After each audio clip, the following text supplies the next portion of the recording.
Hello everyone, welcome back to the Blokes podcast. I'm your host Ryan Hassan, joined by Nick Sutherland from Myndfit. Nico, how are you, mate?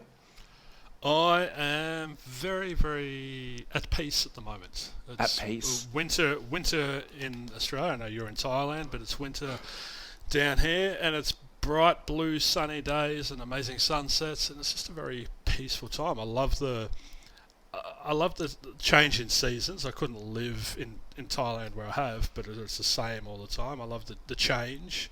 And I love listening to people complaining about the weather because I just hear how much suffering they're It's your favourite thing, isn't it?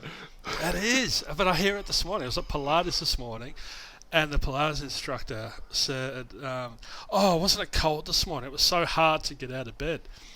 And I was like, do I, don't I? I'm like, yeah, fuck it, I will. I'm like, do you realise every time you say how hard it is, you're just wiring your brain to make it even harder for next time? And she's like, am I? I went, yep, that's what's happening. So, yeah, the change of seasons. Well, I'm at peace also, but I'm very excited. I'm peaceful and excited because we have an international guest today. Our first international guest, that's right. We have Jose from We Are All One Story. Jose, welcome to the Woke Blokes podcast. How are you? Thank you. I'm doing great. I'm at peace as well, so I'm going to go on and join that party. The peace party. The peace party. Yeah. How's America's not in peace at the moment, though, is it? Or is it? America is beyond a doubt not in peace right now. There's no arguing that. I saw this post. I've been off social media, dude, so I didn't even know that a man was killed. I didn't know that there was riots. I'm the definition of living under a rock. But I did jump on social media quickly the other day, and I saw this tweet, I think it was, and it was, with everything that's happening in America right now, it's like they've been cursed. It's like they're on top of an Indian burial ground. Oh wait, hang on. ... And I was like, wow, just bring even more racist issues into a situation where there's already a lot there. Right. Yeah, it's pretty intense. If you want to dive into what's going on right here stateside, there's a lot of civil unrest. There's a lot of protesting, rioting, and rightfully so. So, a lot of times, I think personally, we know change looks like, if we're talking just in your own person, that looks chaotic from the outside looking in. I think right now in America, we're seeing that change as a nation, and right now it looks chaotic, but we'll come out on the other side, better than we were, then. So we spoke about this on last week's podcast about change, and do we need to riot? Do we need to have a violent reaction? Like you look at Martin Luther King and Gandhi and Nelson Mandela and all these agents for change, and they're all promoting peace and all that sort of stuff. So does one way work better than the other, or do we have? Is it? I don't know.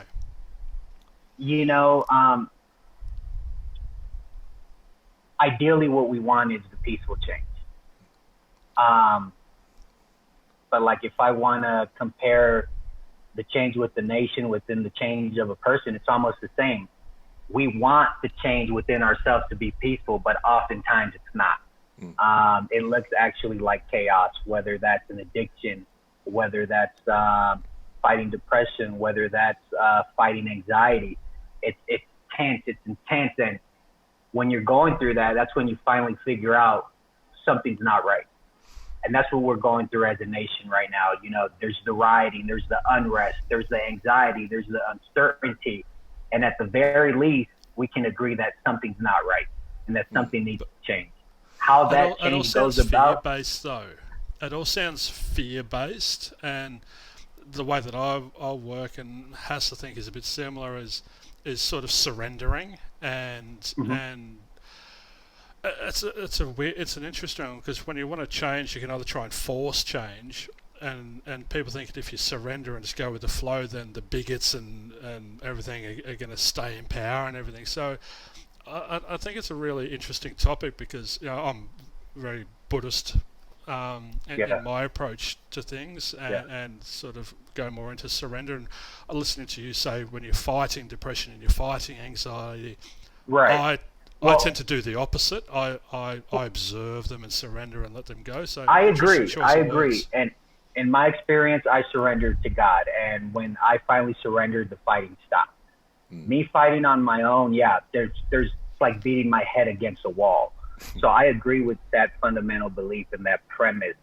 But, it's hard to apply that premise to a nation where, there is a lot of police brutality and there is a lot of violence, and a nation that fosters violence. So, ideally, we want people to have that change peacefully and that surrender without having to go through the fight. But what just what's happening right now is that right now people are going through that fight. And I think, I agree, there does need to be a moment of surrender and all those things. But to do that as a nation is much more difficult, I think, than to do it as a person. There's a lot more moving parts there. Yeah, a lot more moving parts.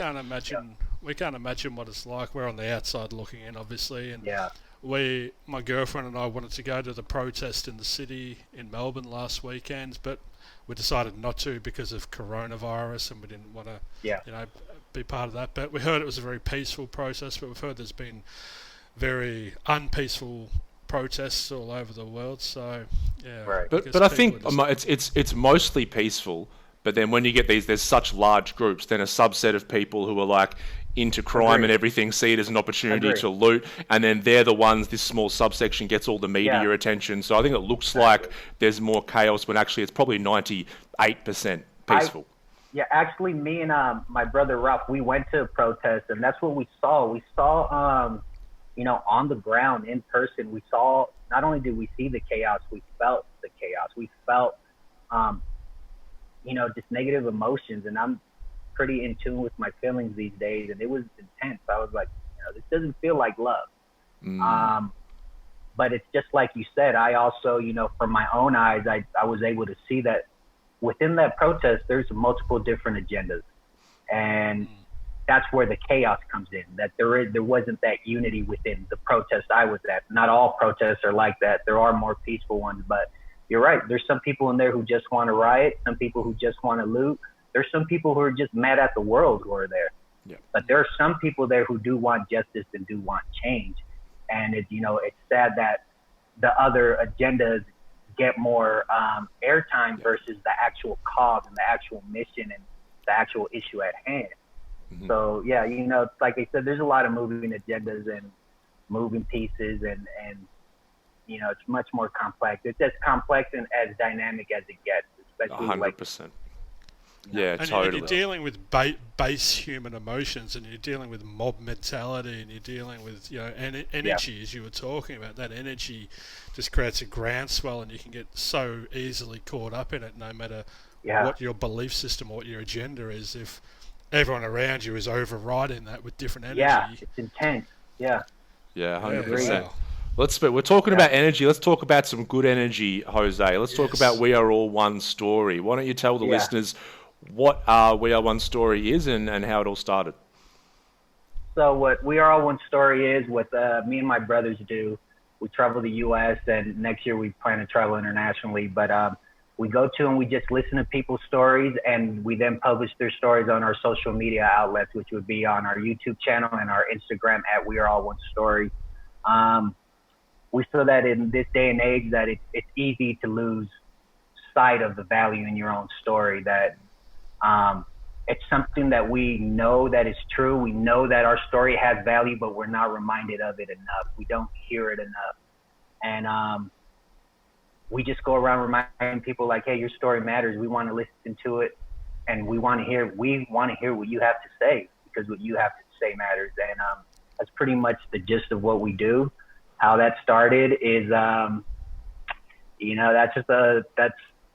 that's a pretty intense story in of itself. I myself lost the value in my own story to the point where I wanted to take my own life. And, by the grace of God, I made it out of that. But that's where it came from. Like, I didn't see the value in my story. I thought my life didn't matter. I thought my story didn't matter. I thought nobody cared. I thought nobody loved me. And finally, I was just like, my story means something, if for the basic reason, because I, as a person, have value. That's enough reason for my story to mean everything. And I hung on to that idea and I cling to that idea, and we just go around telling people that and listening to and sharing stories. So, that's so beautiful. I love that. I love that. Why don't you tell people maybe what led you to be in that dark place? Like, I know there's stories of being in a street gang, being in prison. There's a lot there, but maybe, you know, what led you to thinking that your story doesn't have meaning? you know, I think it was a culmination of events. I think when I hit that deep depression, it didn't just happen overnight. It didn't just happen per se even that year. It happened throughout my life, throughout from my childhood to my adulthood.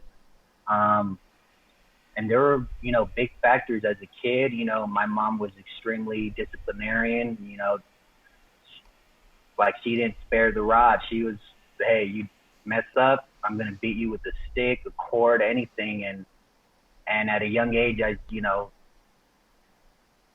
still held on to love, but I just really started numbing myself, and I started just, you know, kind of disassociating myself with, like, you know, affection and emotions.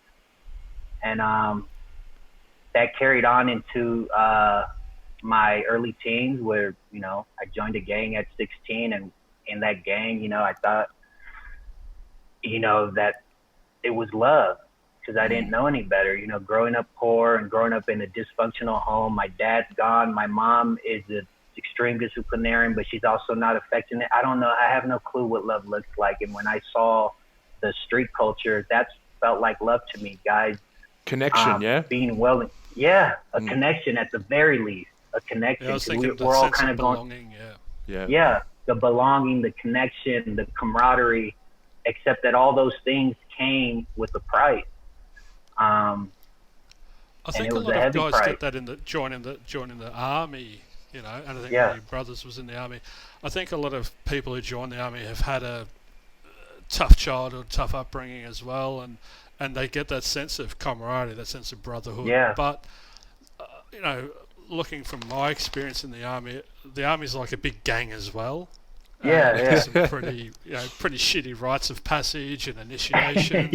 Got guns. It's just a legal gang. That's all it is. Yeah, indeed. You know, it's interesting what you said before about the finding your value, and I love that you've come into that. I had a client last year, and she was a paramedic, a first responder, and she had this belief system that she had no value. And I said to her, all right, so does a child with you know, an intellectual disability, do they have value? You know, they can't read or write or anything. She goes, well, yeah, of course I have value. And I said, okay, does someone who's murdered someone, they're in prison, do they have value? Yeah. And she said, well, yeah, they have value. And I said, why do they have value? And she said, well, because they're human. And I said, and I had her in that moment. I said, do you have value? And she's like, oh, fuck. It's got me. That's the moment. That's the moment, isn't it? It's like, I guess I do. I've told myself that I didn't for my whole life, but I guess I do. Yeah. So everyone else is allowed to have value, but not her, was her story. So, right. And I think we're also devalued by everyone else's opinions and beliefs so much. We're not allowed to share our story, especially as men. I don't know what it's like in the States, but in Australia it's very harden up, have some concrete, don't be weak, don't speak about things, don't show emotions. Yeah, indeed. And the biggest prison is the one in your own mind. And how do you stay in that prison? By not talking to other people about your issues. You're trapped within your own head, and to try and navigate a deep depression and navigate it on your own, I mean, you're set up for failure. Like it says men, we feel we can't talk to anybody, just like you said. But you're just building more of that wall within yourself, and it's a trap. And when I was going through my depression, I never knew about mental health or mental awareness. I had no freaking clue what was going on. I just felt horrible. And, you know, luckily I have a faith system that I was able to cling to keep me here. But people who don't have, like, if you don't know what's going on, it's almost like it's set up for you to fail. And I don't know why people don't talk about mental health awareness more, because by you feeling comfortable talking about what you're going through, that literally will save your life. Yeah. And I mean, mental health's everything.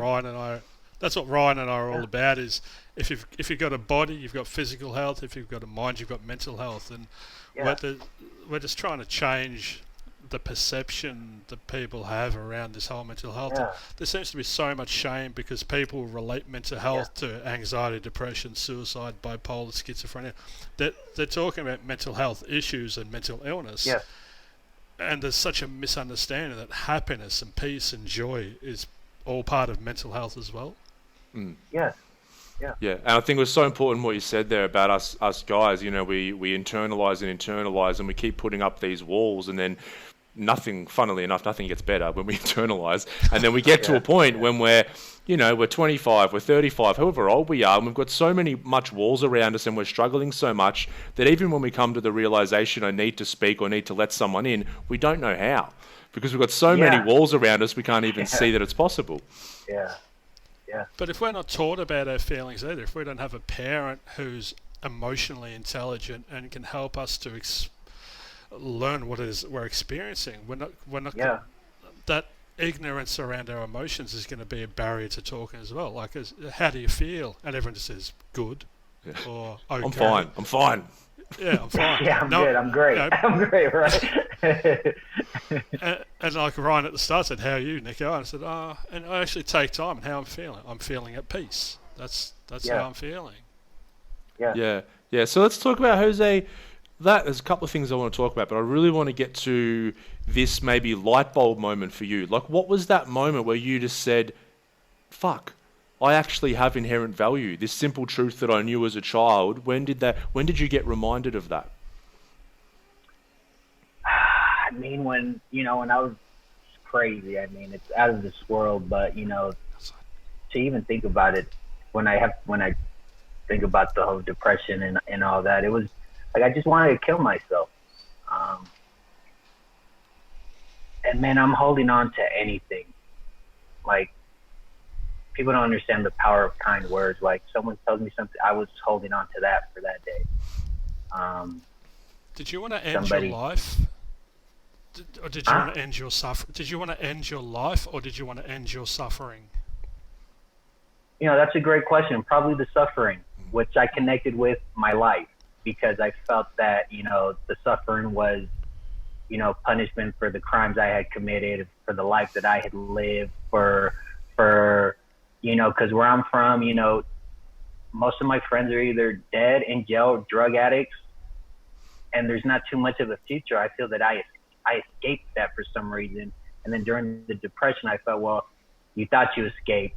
Little did you know, this is your punishment. This is how deep it was. And I just wanted to get out of it, and I thought that the only way to get out of it was to end my life. Because then the anxiety was, I didn't know what anxiety was before, but I experienced where my whole body is tense and my stomach is curled inside, and I feel like I can't breathe and my thoughts are racing, and I just felt like I just wanted to end. And, I just looked at my life and I was like, man, this doesn't mean anything. And,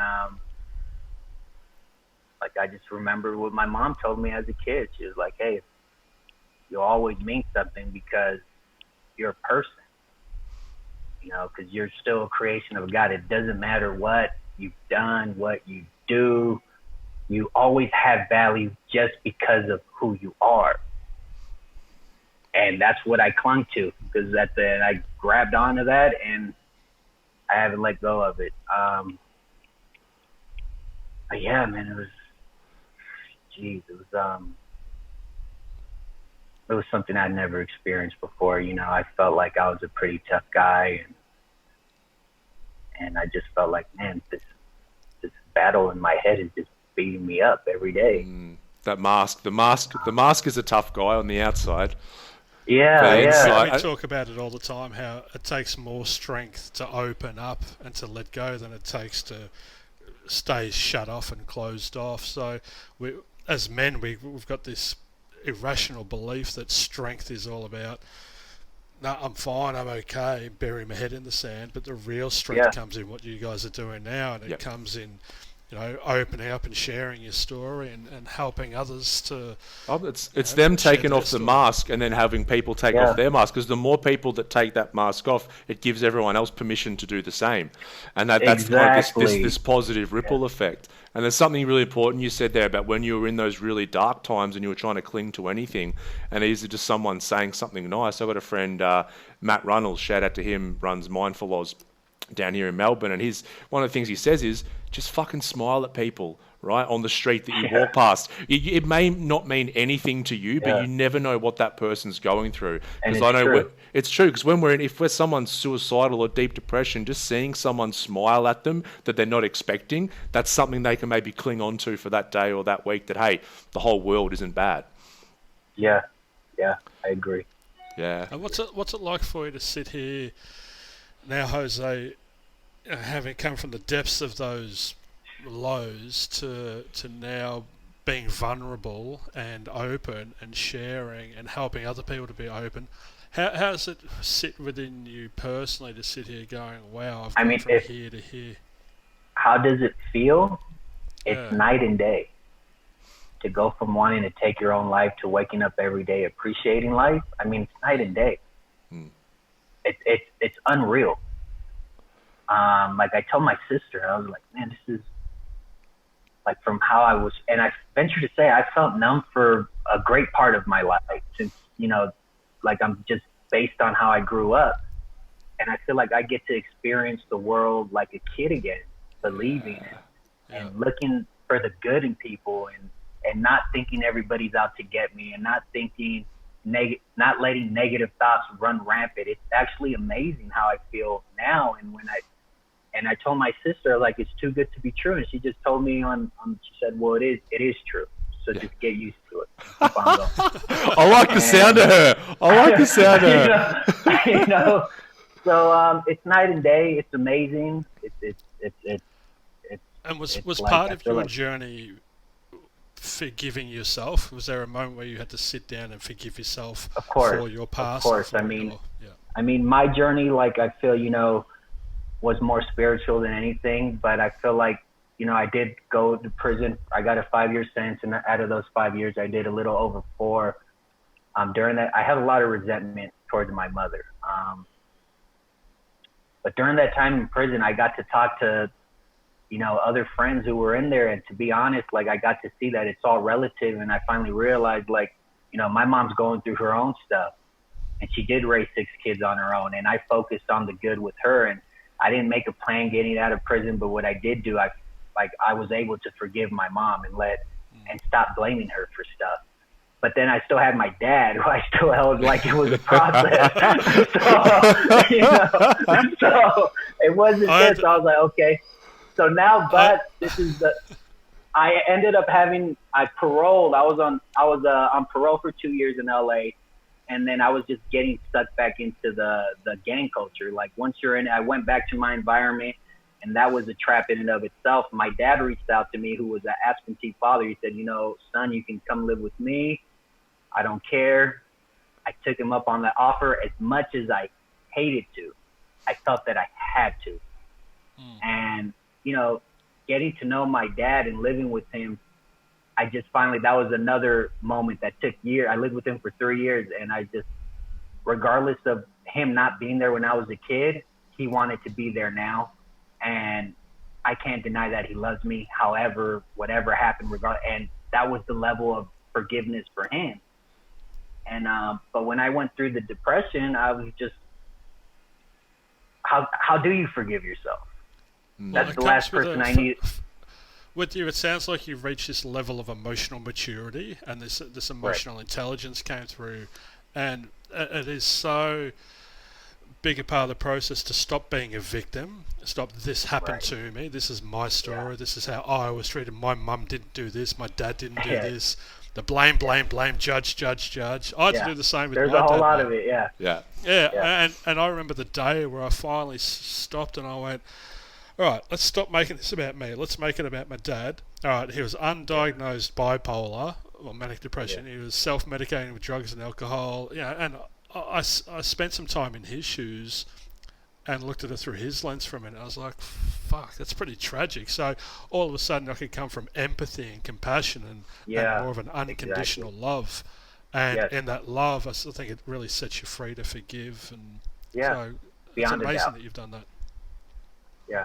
Yeah, Jose, you strike me, and I think you've said a few things about being quite emotionally in tune or energetically in tune and being in touch with that. And just tell me about that process, because to me it sounds like you had kind of, and this is what a lot of us do, like we're in good company, we're quite sensitive men, us three, emotionally, and we shut that down based on what happens to us when we're young. And like you said, you even said you numbed yourself, started dissociating. So has that been, what's that experience been like, reconnecting with, your emotions again? I mean, to understanding that emotions are normal. Yeah. That I'd rather experience the emotions than to numb them. And I'd rather go through the emotions of the day than to not feel anything. I know what it feels like to be numb and to want to I'm never going back there. And I appreciate being able to feel every day. Like that, people talk down about don't be emotional, your emotions, don't talk about how you feel. That's what makes us human. If we didn't have our emotions, we'd be robotic. But the emotional factor that we have, that's what gives us the zest, the zest in life. And a lot of, now I'm happy to be able to experience it. But I do remind myself, like, I do cry. And I'm like, hey, I remember not just, not feeling anything. So I go through the range of emotions now, and I am in tune with them. And I feel like that's normal. That's what life's supposed to be like, at the end of the day. And but we're taught to suppress our emotions at every corner. Did you numb yours? You said you numbed them as a kid, so you shut off internally, I imagine. When you got to a bit older in life, did you use medication, whether it was prescribed or non-prescribed, drugs, alcohol, pills? Yeah, I was heavy drink. I quit drinking, but I was an alcoholic beyond a doubt. And I struggled with alcohol addiction, and it ran rampant. My dad's out, but my dad has his drinking issue. I picked up on it, and I felt like in a weird way, I felt like when I drank, that's when I could feel. And it's actually like, it was just, you know what I mean? Where I could, and it was like, but I can feel that not drinking, but I used drinking as like, I felt like I could connect with people more, or I could.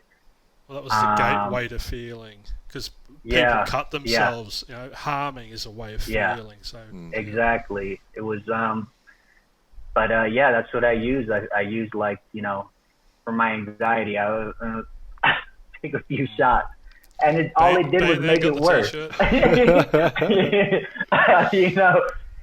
And then, but it was just all the alcohol did was postpone and then make it worse. I'm getting worse, not getting better, except I'm not knowing how worse I'm getting because I'm numbing myself even more. But finally, I got a D.U.I. and I had to stop drinking. And finally, I was able to look at my life and process what was happening, and to see, like, my life is in shambles right now. And at the very minimum, I can't drink.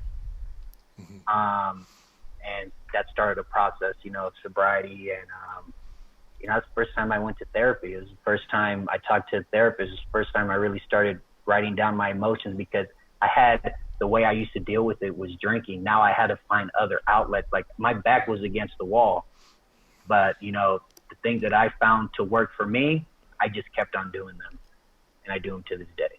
And what things are those? You said maybe writing out your emotions. Is journaling a part of your practice? How do you do that? Yeah, I journal every day. It's definitely part of my practice. If I'm feeling a certain way, I don't hesitate to talk to Ralph about it, to my sisters about it. I'm not here to hesitate to hold back on talking about my emotions. I saw where that got me, and like I said, I won't go down that path again. So just being open, like right now, being vulnerable. If people ask me a question, not to worry about the judgment of the answer I have, more so just worry about that my answer is true to who I am, and that it's positive, and that's it. Like, it was just a perception change, and it takes a lot to see that what the world thinks doesn't matter. What matters is that, you know, I'm alive and I'm here and I'm healthy and I see my own worth. And once you see that, like I'm like an old person who doesn't care what people think. You know, he's at 33. no fucks left. Yeah, exactly. I was going to say it takes an inner strength and an inner groundedness and being comfortable in your own skin. But yeah, it also takes being old and giving no fucks as well. So yeah. Hey, would you change anything in your life? Looking back at your past, would you, sitting here today, would you change anything? No. I feel that, you know, all the things I went through, I had to go through. I wouldn't be here today without my life story the same way the other person. Like, you know, everything worked out towards the good at the end. And I used to sit down and think like, well, what if I had a dad growing up? Or what if my mom wasn't, you know, I would have those hypotheticals. But at the end of the day, like, I feel like I'm in the best possible outcome given my life. So if we were to play around with all the moving pieces, like, well, those hypotheticals aren't reality, are they? So exactly. So I feel this is the best. You're in the reality of what you think should, would, or could have happened instead of the reality of what did. Yeah. So I think everything worked out for the best, and it's actually beautiful. I mean, it's not always pretty, but in the end, it's, you know, it's a beautiful picture. Yeah, and I love what you said about, you know, it's really night and day. And I get this, you know, me and Nick have both been there, and with clients we've worked with, and I think when we go through something like depression or anxiety or drug addiction, alcoholism, whatever, it's very hard to see the light at the end of the tunnel. But I think once people come out the other side, we have this gratitude that wasn't there even before, all the mental illness and that. I remember after my drug addiction, getting clean, and I even just took my dog for a walk, and it was like I'd walked him, my God, hundreds of times, right? Maybe thousands of times. But this time it was like a completely different experience. It was like I wasn't trying to rush and just finish the walk. It was just taking everything in. It's like the simple things in life we can become grateful for because we've been down to those depths and that darkness. Agreed. You can't have light without dark. You can't have life without death. You can't have love without hate. So I think what people do is think that they should be in the light all the time, and that creates this aversion to being in the dark. And when they find themselves in the dark, it creates this really negative mindset, and they beat themselves up. And I don't know what you guys think, but just this constant ebbing and flowing. So we're going to have good days. We're going to have bad days. We're going to feel great. We're not going to feel great. We're going to be emotionally stable. We're going to be emotionally retarded. If we don't accept that, you know, 24 hours has light and dark in it, then we're just going to suffer even more. Yeah, I think, Jose, you said, like, it's not always pretty, and that's the thing. You know, we come out the other end of this real deep darkness, but then I think managing and moving forward is understanding that, you know, shit's still going to happen. Yes, I'm going to wake up and feel like crap some days, and we just, like you said, Nick, we just keep moving through that and not beating ourselves up and just accepting that's what life is. Okay, not punishing yourself for feeling crap or being reactive one day, or, you know, get rid of this concept that we have to be perfect, emotionless, or just emotionally positive creatures. Agreed. I think the key part is being nice to yourself, being kind to yourself. Self-love. That's where it all starts. Self-love, exactly. There's some knuckle tattoos. Self-love, maybe. You talked about your jail experience. It sounds a bit different to Ryan's, but doing a touch over 4 years. Hey, I did 3 days of hard time. All right. Hard, like, this is ball and chain. Mind you, when I was in jail for my D.U.I, I learned in those 3 days what it took me 4 years and some Nick, are you listening? 3 days must be the period that's the hardest. You didn't do the 4 years part of it, Ryan. You only did the 3 days. I did that in my personal prison. I did longer than that. I'll stop it. I'll give you that. People hear someone's in jail and the mind automatically leaps to those of us that are ignorant that can't be good. That can't be a good experience. You hear of all the terrible stuff from TV shows and movies and whatever.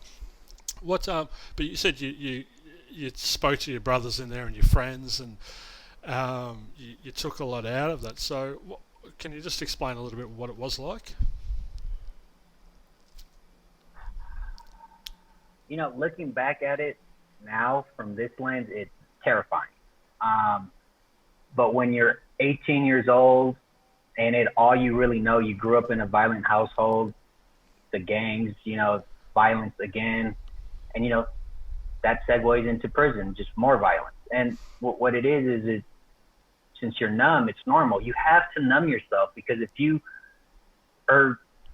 can't live like that. So, but we've already gotten used to living like that. So when we're in prison, it's an extension of of us almost. So there was a familiarity there, was there? Of course. Yeah. Of course, and that's what it is for most of us in prison. It's a familiar. Yeah, that's exactly what it is. You build whole rationales as to why it's okay that this guy got stabbed halfway to death. You build whole rationales to justify things that are wrong, so that you don't have to feel those emotions, so that you don't have to feel like bad, that you don't have to have. So you make systems that are wrong. And being in prison, it gave me a lot of insight. I've always been a ponderer, and being in there and seeing the violence and the gangs that I was a participant in, it just made me question, man, none of this really makes sense. This person hates you just because you're from this gang. This guy hates you just because you're from that gang. This guy hates you because you're black. This guy hates you because you're white. It's just hate in general. And hate knows no race. Isn't it? Yeah. It's highly irrational. Exactly. And the hate permeates those walls.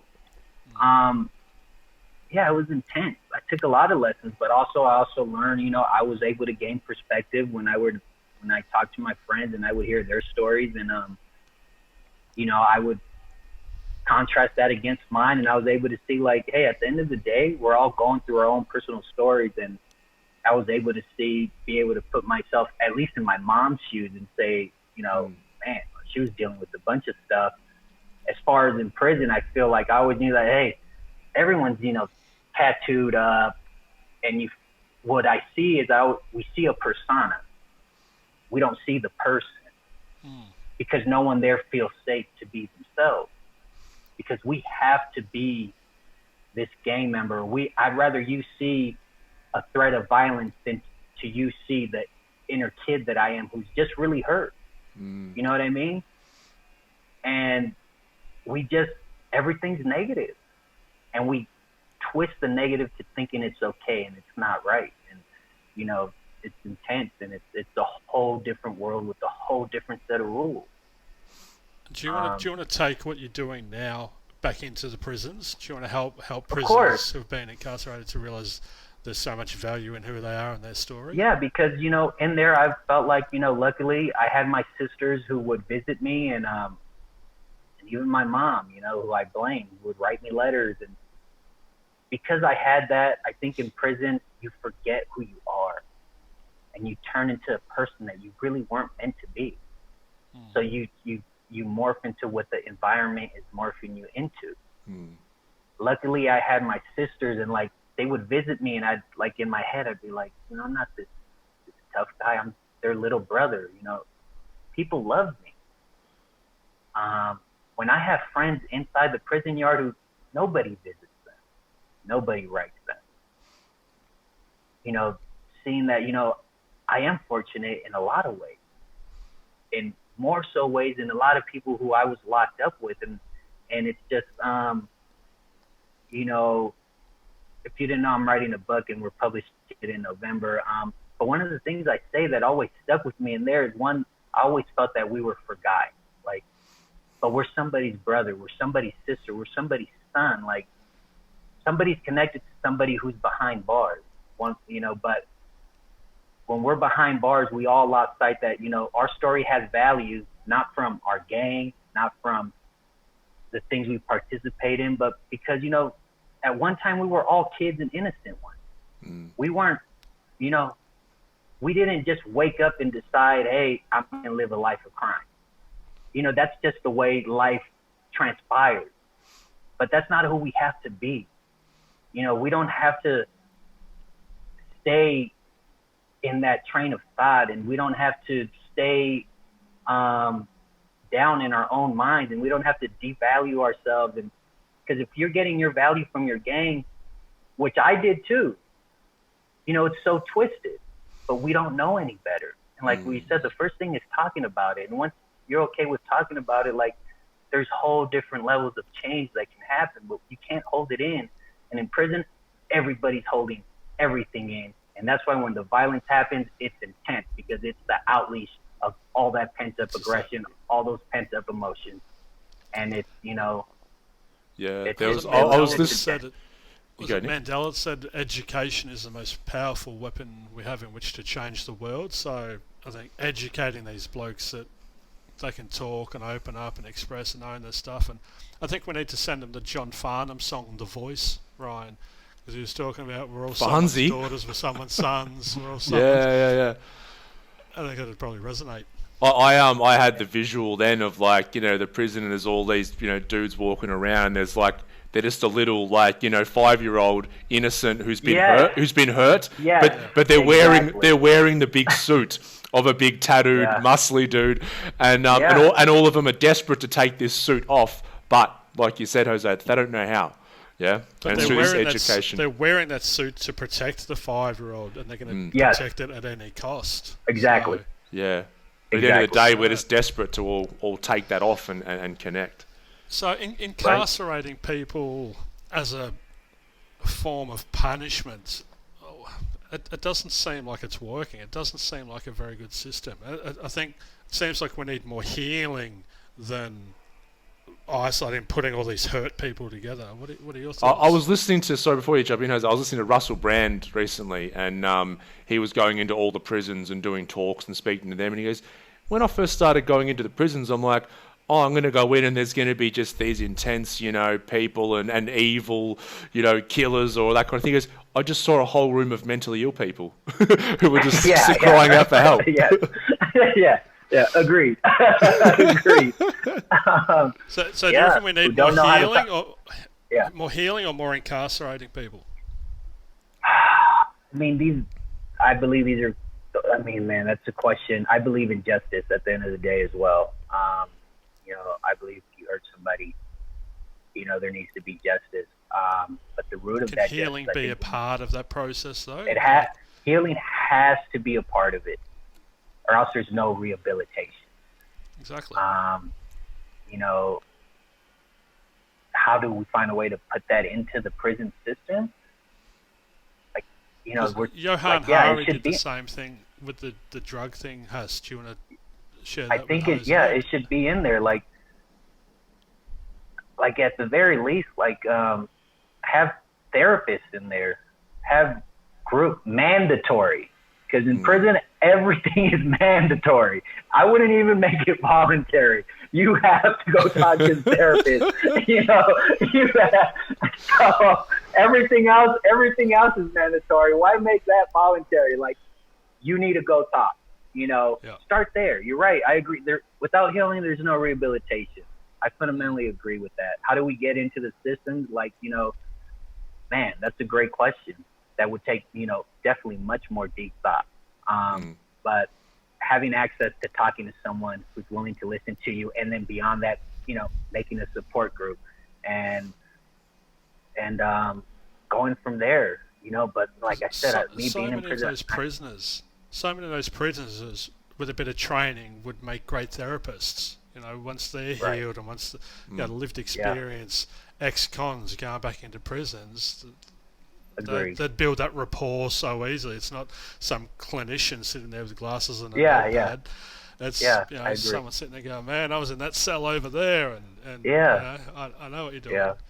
And it just seems the easy path, just to chuck people in and lock them up, and we'll deal with them later. It's going to take more effort and more energy to put in place a system that can heal and educate. But people just aren't willing to do that. They want to, chuck humans away. Put them in time out.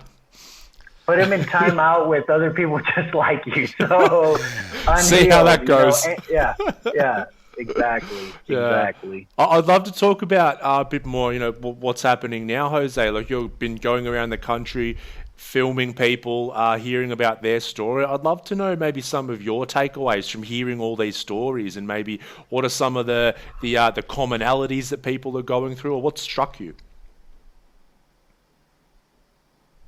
Well, one, people want to share their story. People feel that they're not listened to. People feel that they're unheard. Yeah. That was, we had an idea that people would reach out to us and want to share their stories. We just didn't know, like, that it would be right away. And that just, reinforced what we believe, that there's people who want to share their story, and we'll listen to their story and share it. Within the stories, finding that each person is truly unique. The delivery, the like when I was depressed, like, oh, I'm just the same like everybody else. They're the same. Like, we have big things where we are the same, and there's those big similarities. But when you get into the nuance, uniqueness, seeing that in each interview, and no interview is the same.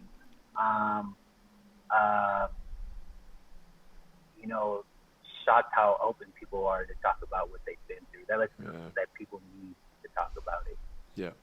Well, one of the big things, like a lot of the work that I do, is working out what people's underlying belief systems are, mainly their belief systems that are causing all these issues in life. And one of the big ones, like we see obviously a lot, I'm not good enough, I'm not worthy of love, I don't love myself, but also I'm not heard, is massive. It's so rife. Like in pretty much nearly every female that I've worked with, they have a belief that they're not heard, and a very, very high percentage of men as well. And it's like we all have this story that we want to get out, but we just don't feel worthy of someone listening to our stuff because we minimize who we are as a person. I think it's being acknowledged. Being heard is being validated and being acknowledged. I think that's the deeper underlying thing that I've found with people. It's they've got a story, but it's that my story has value, and it has validating it validates me and acknowledges me that I exist. That comes back down to this having inherent value, doesn't it? Because it's like, you're right, if the person who doesn't feel heard doesn't feel acknowledged, and so what kind of person doesn't feel heard or acknowledged? Someone who has no value. Because like, if I've got no value, why would anyone want to hear about me? Yeah. Did the humans of New York sort of help you guys in a way to understand that people want to share their stories? Because there's the humans of Melbourne now that the dude goes around and talks to people on the street and listens to their stories and shares it on social media. Did that influence you, or did you know about that much? I couldn't. You said the what in New York? The humans of New York. The social media. Right. Have you come across that at all? Yeah, I have. Actually, when we initially came up with the concept, I'd never heard of humans in New York. They're like, yo, humans of New York does the exact same thing. I was like, what? So I looked up humans in New York, and, fundamentally it was the same idea as far as execution, but we get much, much deeper. We get into the person. We get into the person, not just the aesthetic, not just a story, not just a snippet. We want to get into the story of the actual inner person, of who they are. And how long are the chats that you have? How long, roughly? They can go from 45 minutes to an hour and a half to 2 hours, depending on how if it keeps on going, it keeps on going. And do you stop people from ruminating? Because a lot of the time when people haven't been heard for such long, they've held onto this story for such a long time, they want to, when they finally come to be able to speak about it, they want to dwell in it and they want to soak in it and submerge in it, which really isn't healthy. So do you have to carefully manage them to not let them ruminate and just to let them share in a healthy manner? I think if they do ruminate in it within the interview, it's usually not that long. We have a set of questions that everybody gets answered. It's the same set of questions. Everybody answers them differently. We do go through traumatic experiences in their life, but we do end on a high note. We start the interview with tell me a little bit about your childhood, but then what were your dreams as a child? We end the interview with that hope of still achieving those dreams, that, hey, you had this dream as a kid, so you felt that before. What's your dream as an adult? And I think the beautiful part of the actual interview is when we both sit there and they verbalize and visualize their new dream as an adult. And in that moment, there's hope. And, you know, what happens after that, I'm not sure. But within that time, we get, you know, we end on a high note as to where, like, hey, look, yeah, this is just what happened. But this doesn't have to define you. It's a part of you. But you decide, you really take that ownership of your story, and you understand that you're the main character, not anybody else. So you got to, you know, take the steps to achieve who you want to be in your story. And in that moment, I think, you know, I for sure believe, and I see, you know, a spark in the person's eyes when they're like, hey, yeah, you know, I've been through all these things, but you know what? There's still a positive note to it. There's still hope. And, you know, so, yeah. That's awesome. So you guys are like a catalyst for change, really, aren't you? You sort of come along, interview these people, and hopefully open them up and expose them back to their dreams and get them connected with that, and hopefully they create some shifts. Yeah, because it's like, it's important for people to realize that we can still have dreams. Like, we all have these dreams as a kid, you know? I wanted to be a AFL footy player and play cricket for Australia, both at the same time, right? But then we lose that because we become an adult and everything gets very serious, and we're like, oh, I'm not going to have dreams now. I just have to, you know, go to my shitty job that I don't like or whatever Exactly. it is. What was your dreams as a kid, Jose? My dreams I always wanted to be an architect. Architect, right. I want to be an architect. But as soon as I started getting into math classes, I knew I had to redirect. Not for me. Well, you're an architect in a different way now, Jose. You're architect for change. I like to say that I build things in people's hearts. So it's exactly. You know, it's beautiful. I always wanted, like, I like looking at beautiful buildings, and I wanted to build beautiful buildings. And you know, the way architecture's set up is that it's not for people who aren't good at math, apparently. So that's bullshit. That's stupid. You're building beautiful people, which is far more important. Way more important. How do you guys fund what you're doing? You travel around the States. You're going to travel internationally. How are you government funded, or are you got sponsors? No. Or how are you so guys? That's where you know, when I initially had the idea, like, this was, and I came to Ralph, which I think I'm quite sure you guys are going to interview shortly. Set up a time to have Ralph on. Yep. Definitely. We just wanted to have the number one brother on first. You know, get that done. Getting Ralph depends on what you tell him after this. You might get off this and go, those Australian dudes, man, don't go near them.